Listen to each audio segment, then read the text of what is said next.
안녕하세요. 오늘 하루도 주님께서 새 마음과 새 힘 주시기를 예수님의 이름으로 축복합니다. 오늘 본문은 욥기 2장입니다. 하루는 하나님의 아들들이 와서 주님 앞에 서고 사탄도 그들과 함께 주님 앞에 섰다. 주님께서 사탄에게 어디를 갔다가 오는 길이냐 하고 물으셨다. 사탄은 주님께 땅을 이리저리 돌아다니다가 오는 길입니다 하고 대답하였다. 주님께서 사탄에게 말씀하셨다. 너는 내 종 욥을 잘 살펴보았느냐? 이 세상에 그 사람만큼 흠이 없고 정직한 사람, 그렇게 하나님을 경외하고 악을 멀리하는 사람이 없다. 네가 나를 부추겨서 공연히 그를 해치려고 하였지만 그는 여전히 자기의 온전함을 굳게 지키고 있지 않느냐. 사탄이 주님께 아뢰었다. 가죽은 가죽으로 대신할 수 있습니다. 사람은 자기 생명을 지키는 일이면 자기가 가진 모든 것을 버립니다. 이제라도 주님께서 손을 들어서 그의 뼈와 살을 치시면 그는 당장 주님 앞에서 주님을 저주하고 말 것입니다. 주님께서 사탄에게 말씀하셨다. 그렇다면 그를 너에게 맡겨보겠다. 그러나 그의 생명만은 건드리지 말아라. 사탄은 주님 앞에서 물러나 곧 욥을 쳐서 발바닥에서부터 정수리에까지 악성 종기가 나서 고생하게 하였다. 그래서 욥은 잿더미에 앉아서 옹기 조각을 가지고 자기 몸을 긁고 있었다. 그러자 아내가 그에게 말하였다. 이래도 당신은 여전히 신실함을 지킬 겁니까? 차라리 하나님을 저주하고서 죽는 것이 낫겠습니다.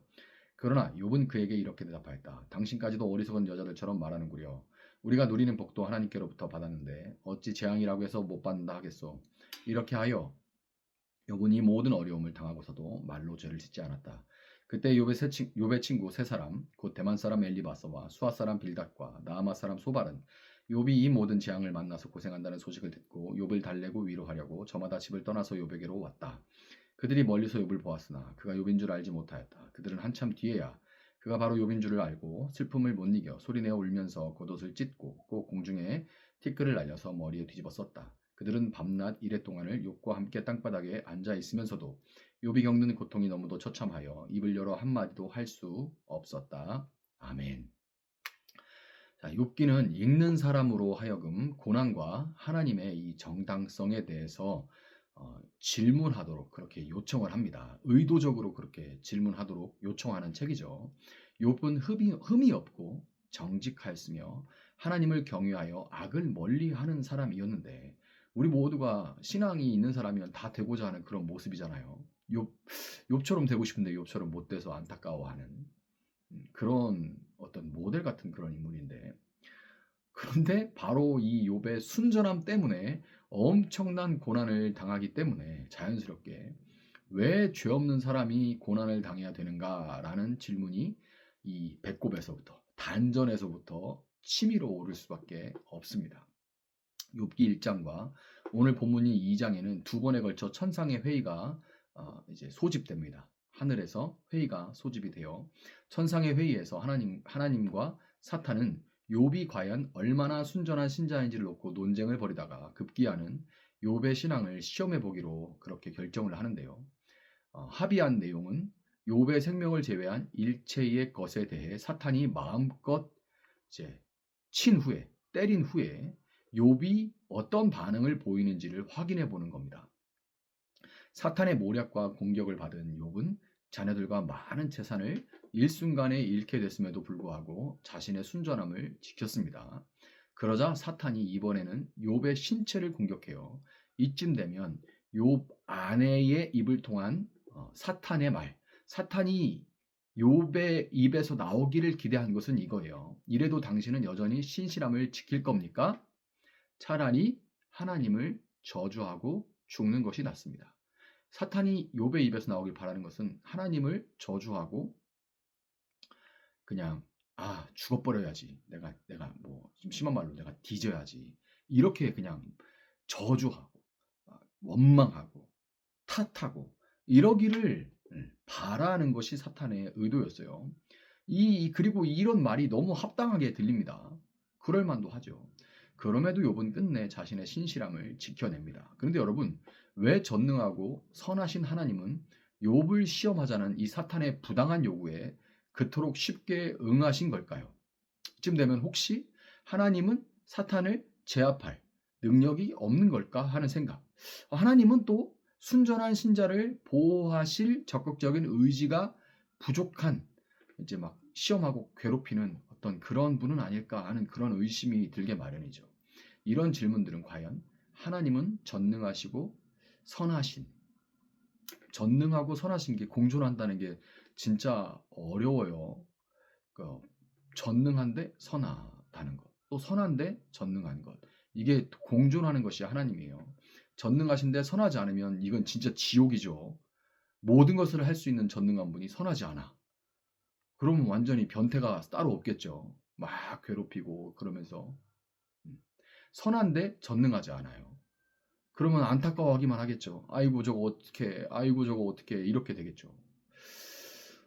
근데 이게 공존하는 분이 우리가 하나님이라고 믿고 있는데, 근데 이런 분인가에 대한 의심을 불러일으키게 되는 거죠. 또 만일 하나님이 전능하시거나 선한 존재가 아니라면 하나님은 악, 고난 이런 것과 처음부터 공존해야 하셨을지도 모르는 것이고, 그렇게 되면 고난과 악은 애초부터 우리가 이제 고난과 악을 극복하기 위해서 하나님께 기도하고, 또 악이 몰려올 때는 예수의 이름으로 대적하기도 하고, 마귀를 대적하라. 그러면 너를 떠나리라. 이 성경에 있잖아요. 그런데 이쯤 되면 고난과 악은 애초부터 정복하고 처부숴야 되는 그런 대상이 아니라 그저 무속에서처럼 적당히 달래고 얼러야 할 그 무엇이 되고 마는 거예요. 무속에서는 가끔 이제 귀신이 귀신을 쫓아내는 일도 하지만 많은 경우에는 한이 있다고 해가지고, 조선의 한국 땅의 귀신들은 한이 많아서 귀신이 됐다고 하기 때문에 달래줍니다. 달래줘요. 그래가지고 좋은 곳으로 갈 수 있도록, 이생이 한을 풀고 좋은 곳으로 갈 수 있도록 이렇게 하죠. 이제 무속인들이 하는 일이잖아요. 근데 기독교는 이거하고 다릅니다. 기독교는 악은 우리가 뚫고 나가야 되는 거고 물리쳐야 하는 거고, 악한 영들도 역시 우리가 물리쳐야 하는 대상이에요. 그런데 이쯤 되면 이렇게 되는 게 아니라 무속처럼 적당히 얼레고 달라야 되는 그런 대상이 되고 마는 거죠. 그렇지만 여러분, 욥기 1장과 2장은 그런 생각을 허용하지 않습니다. 하나님은 사탄보다 훨씬 더 높으신 분으로 묘사되고 있고, 사탄에게 욥을 시험하고 공격할 수 있는 권한을 허락하신 분도 하나님이고, 그 시험의 범위와 한계를 정해주신 분도 하나님이죠. 하나님은 악과 타협해야 되고 악과 공존하는 그런 분이 아니라 사탄 위에 계신 분이에요. 사실 사탄은 독자적으로 할 수 있는 것이 아무것도 없습니다. 비록 하나님이 욥의 고난을 허용하셨지만, 그럼에도 욥이 받은 고난의 직접적인 원인은 사탄이 비뚤어진 시기심에서 발로한 것이지, 하나님이 고난의 직접적인 근원지가 되는 것이 아닙니다. 악한 것을 그것을 사람에게 막 줘가지고 고통스러워하는 걸 즐기는 그런 분이 아닌 거예요. 세상에 악을 허용하셔가지고 사탄이 인간에게 벌인 일이고, 인간의 연약함 때문에 악한 일과 고난들이 일어나지만, 그러나 하나님이 그 근본 원인자는 아니라는 거죠. 그렇다면 하나님은 왜 사탄의 요구를 받아들여서 고난과 악을 허용하셨을까요? 왜 하나님은 사탄과 악과 고난을 단숨에 제거해버리지 않고 그것들이 존재하면서 활동하도록 허용하실까요? 악과 고난을 단번에 제압하는 것이 전능하신 하나님에게 그렇게 어려운 것처럼 느껴지지는 않습니다. 그러나 하나님은 고난과 악을 단숨에 일소해버리는 대신 그것을 허용하고 그것과 씨름하며 대결하기로 결정하셨는데, 그 가장 큰 이유는 피조세계, 특별히 이 피조세계의 꽃이라고 할 수 있는 인간에게 자유의지를 부여하시기 위함입니다. 하나님은 인간을 로봇이 아니라 인격적인 존재로 창조하셨고, 인격의 본질은 자유의지입니다. 자유의지가 있어야 인격인 거예요. 자유의지는 필연적으로 선택을 동반하기 때문에 진정한 자유가 보장되려면 선과 악에 대해서, 순종과 불순종에 대해서 선택할 수 있는 그 권한이 주어져야 하고, 따라서 진정한 자유가 주어지려면 악의 존재가 허용되어야만 하는 겁니다. 이로써 인간은 하나님에 대한 신뢰 및 순종과 반대로 악과 불순종을 선택할 수 있는 자유를 가진 존재가 되는 것이고, 이 자유로 말미암아 인간은 피조물 가운데 가장 고상하고 특별한 것입니다. 하나님이 피조물에 불과한 인간에게 자유를 선사하기로 결정하신 이유는 바로 하나님이 사랑이시기 때문이에요. 사랑의 하나님은 인간에게 가장 좋은 것을 주시고자 하셨고, 이로써 사랑의 하나님은 인간의 자유에 의해서 자신이 기쁨을 얻으실 수도 있고 상처를 받으실 수도 있는 가능성 모두를 활짝 열어 놓으셨습니다. 하나님이 인간에게 자유의지를 준 그 순간부터 하나님은 기쁠 수도 있지만 자발적으로 순종함으로 의도적으로 불순종하는 모습을 보면서 상처를 받을 수도 있어요. 자녀를 낳으면 내가 자녀를 낳았다. 그렇게 결정하고 아이를 낳은 순간부터 그 아이에게도 인격적으로 자유의지가 있고 선택하기 때문에 어렸을 때 엄마 아빠 말 잘 듣지만 조금 미운 4살, 3살, 미운 3살, 4살 되면 우리 바로 느끼죠. 기쁘기도 해요. 너무 자발적으로 엄마 하고 아빠 하면 좋죠. 그러나 그 아이가 엄마 아빠 했던 그 입으로 얼마나 모진 말들을 또 쏟아놓는다는 걸 우리는 알 수가 있습니다. 그 가능성 모두를 아이를 낳을 때는 우리가 활짝 열어놓고 그 가능성을 다 받아들이기로 결정한 거죠.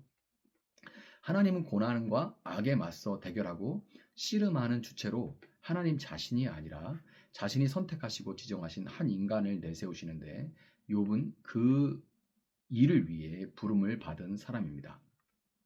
하나님이 택하신 욥이 자유의지로 어떤 결정을 하는지를 보시기 위해 하나님은 2가지 모험을 감행하시는데요. 먼저 악과 고난을 허용하는 것이고 다음으로 하나님 자신의 명예와 자존심을 한낱 피조물에 불과한 인간에게 위탁하시고 의존하신다는 겁니다. 우리가 하나님을 믿기 이전에 하나님이 우리를 먼저 믿으시는 거예요. 만일 욥이 시험에서 승리한다면 하나님의 결정이 옳다는 것이 입증될 것이지만 반대로 욥이 패배한다면 그것은 논리적으로만 볼 때는 하나님의 실패로 연결될 것이기 때문에 이것은 욥뿐만이 아니라 하나님께도 대단히 중요한 일인 겁니다. 그래서 우리는 긴장할 수밖에 없는 거죠. 욥이 실패는 곧 하나님의 실패인 거예요. 그런데 이 위기로 왜 이 책이 몰아가고 있을까요? 논리적으로야 하나님의 실패를 말할 수 있지만 우리는 모두가 다 결과를 알고 이 책을 보고 있죠. 하나님은 결코 실패하지 않는 분이라는 거. 우리는 그것을 알고 있습니다. 그렇기 때문에 우리 인생에 닥쳐오는 고난에 우리는 반드시 승리할 수 있는 것이고